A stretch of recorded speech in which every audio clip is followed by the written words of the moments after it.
ನಟರಾಜ್ ಗೌಡರು 50ನೇ ಹುಟ್ಟುಹಬ್ಬದ ಆಚರಣೆ ಇವತ್ತು ನಡೀತಾ ಇದೆ.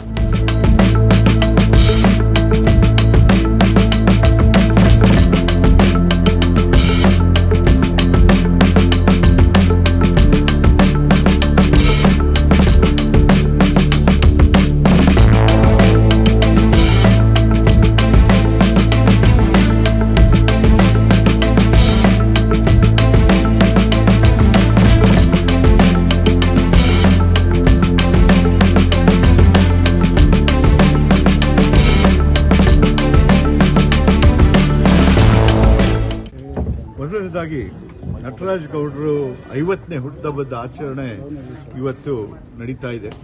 ನನಗೆ ಈ ಒಂದು ಶುಭ ಸಂದರ್ಭದಲ್ಲಿ ಈ ಕಾರ್ಯಕ್ರಮದಲ್ಲಿ ಭಾಗವಹಿಸೋಕ್ಕೋಸ್ಕರ ಒಂದು ಅವಕಾಶ ಸಿಕ್ಕಿರೋದು ನಿಜವಾಗ್ಲೂ ನನ್ನ ಸೌಭಾಗ್ಯ ಅಂತ ಹೇಳ್ತೀನಿ. ನನಗೆ ನಟರಾಜ್ ಗೌಡರು ಪರಿಚಯ ಆಗಿದ್ದು ಒಂದು 12 ವರ್ಷ 13 ವರ್ಷ ಹಿಂದೆ.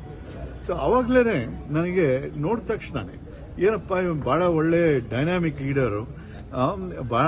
ಆಮೇಲೆ ಸ್ವಲ್ಪ ವಿಚಾರಿಸಿದಾಗ ಗೊತ್ತಾಯ್ತು ನನಗೆ, ಒಂದು ಸಾಧಾರಣ ಕುಟುಂಬದಿಂದ ಬಂದಿದ್ರೂ ಅವರು ಒಂದು ದೊಡ್ಡ ಬಾಲ್ಕ್ ಅಂತ ಒಂದು ಸಂಸ್ಥೆ ಸ್ಥಾಪನೆ ಮಾಡಿ ಬೆಳೆಸಿ ಬಹಳ ಜನಕ್ಕೆ ಒಂದು ಉದ್ಯೋಗ ಅವಕಾಶ ಮಾಡಿಕೊಟ್ಟಿದ್ದಾರೆ.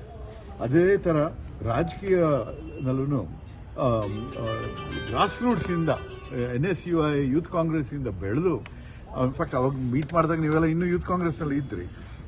ಸೊ ಯೂತ್ ಕಾಂಗ್ರೆಸ್ಸಿಂದ ಬೆಳೆದು ಈಗ ರಾಜ್ಯದ ನಮ್ಮ ಕಾಂಗ್ರೆಸ್ ಪಕ್ಷದ ಗ್ರಾಜ್ಯುಯೇಟ್ ಸೆಲ್ ಚೇರ್ಮನ್ ಆಗಿದ್ದಾರೆ, ಚೀಫ್ ಸ್ಪೋಕ್ಸ್ ಪರ್ಸನ್ ಆಗಿದ್ದಾರೆ, ಸೋಷಿಯಲ್ ಮೀಡಿಯಾ ಚೀಫ್ ಆಗಿದ್ದರು.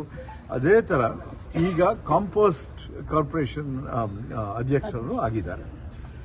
ಕಾಂಪೋಸ್ಟ್ ಕಾರ್ಪೊರೇಷನ್ ಅಧ್ಯಕ್ಷರಾಗೋ ಸಂದರ್ಭದಲ್ಲಿ ನಾನು ನಟರಾಜು ಆಗಿನ ಮುಖ್ಯಮಂತ್ರಿಗಳಾದ ಸಿದ್ದರಾಮಯ್ಯನವ್ರ ಜೊತೆ ಚರ್ಚೆ ಮಾಡಿ ಇಂಥ ಒಳ್ಳೆ ಕಾರ್ಯಕರ್ತರು ನಮ್ಮ ಮುಖಂಡರು ಕಾಂಗ್ರೆಸ್ ಪಕ್ಷಕ್ಕೆ ಸುಲಭವಾಗಿ ಸಿಗೋದಿಲ್ಲ, ನಿಜವಾಗ್ಲೂ ಅವ್ರಿಗೆ ಇನ್ನೂ ಅವಕಾಶ ಮಾಡಿಕೊಡ್ಬೇಕು ಅಂತ ನಾವು ಒಂದು ಸ್ವಲ್ಪ ಒತ್ತಾಯ ಮಾಡಿದಾಗ ಅವರು ಖಂಡಿತ ಚೇರ್ಮನ್ ಮಾಡ್ತೀನಿ ಅಂತ ಹೇಳಿದರು.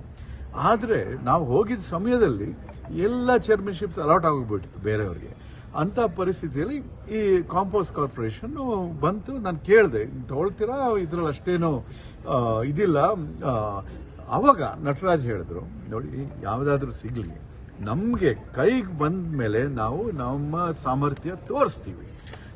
ಅದು ತೋರಿಸಿದಾರಾಗಲೇ ಆ ಒಂದು ಕಾರ್ಪೊರೇಷನ್ನಲ್ಲಿ ಫಂಡ್ಸ್ ಏನು ಜಾಸ್ತಿ ಇಲ್ಲದೇ ಇದ್ರೂ ವಾಲಂಟಿಯರ್ ಆಗಿ ಬೇರೆ ಬೇರೆ ಕಾಲೇಜ್ಗಳು, ಬೇರೆ ಬೇರೆ ಸಂಸ್ಥೆಗಳು CSR ಫಂಡ್ಸ್ನ ರೇಸ್ ಮಾಡಿ ಎಲ್ಲರ ಸಹಕಾರದಿಂದ ನಮ್ಮ ಬೆಂಗಳೂರಿನಲ್ಲಿ ಏನು ಒಂದು ಕಸದ ಒಂದು ತೊಂದರೆ ಇದೆ, ಅದನ್ನು ನಮ್ಮ ಕಸ ಮುಕ್ತ ಬೆಂಗಳೂರು ಮಾಡಬೇಕು ಅಂತ ಆ ಒಂದು ಕಾರ್ಯಕ್ರಮ ಒಂದು ಶುರು ಮಾಡಿ, ಅದು ಈ ಕಾಂಪೋಸ್ಟ್ ಅಂತಂದರೆ ಗೊಬ್ಬರ, ವೆಟ್ ವೇಸ್ಟ್ನ ಗೊಬ್ಬರ ಮಾಡಿ ನಮ್ಮ ರೈತರಿಗೆ ಉಪಯೋಗ ಮಾಡಿಸೋಂಥ ಒಂದು ವ್ಯವಸ್ಥೆ. ಸೊ ಅವಕ್ಕೆಲ್ಲ ರೆಡಿ ಮಾಡಿದ್ದಾರೆ. ನಿನ್ನೆ ಸಾಯಂಕಾಲ ನನಗೆ ಕೋರಮಂಗಲ 3rd ಬ್ಲಾಕ್ನಲ್ಲಿ ಒಂದು ಗ್ರೂಪ್ ಇದೆ, ಅವರು ಇದೇ ನಡೆಸ್ತಾರೆ. ಸೊ ಅದಕ್ಕೆ ನಾನು ಹೇಳಿದೆ, ನೋಡಿ ನಮ್ಮ ನಟರಾಜ್ ಗೌಡ್ರು ಇದ್ದಾರೆ, ಅವ್ರ ಜೊತೆ ಒಂದು ಮೀಟಿಂಗ್ ಮಾಡಿಸ್ತೀನಿ, ನೀವು ಇದೇ ಥರ ಸಿಟಿಸನ್ ಮೂವ್ಮೆಂಟ್ ಮಾಡಬೇಡ ಬೆಂಗಳೂರು ಸಿಟಿನಲ್ಲಿ, ಆ ಥರ ಮಾಡಬೇಕು ಅಂತ ಅದನ್ನು ಬೇರೆಯವ್ರ ಜೊತೆ ನಾನು ಈ ಥರ ಯೋಚನೆ ಮಾಡೋಕ್ಕೂ ಹೋಗೋದಿಲ್ಲ.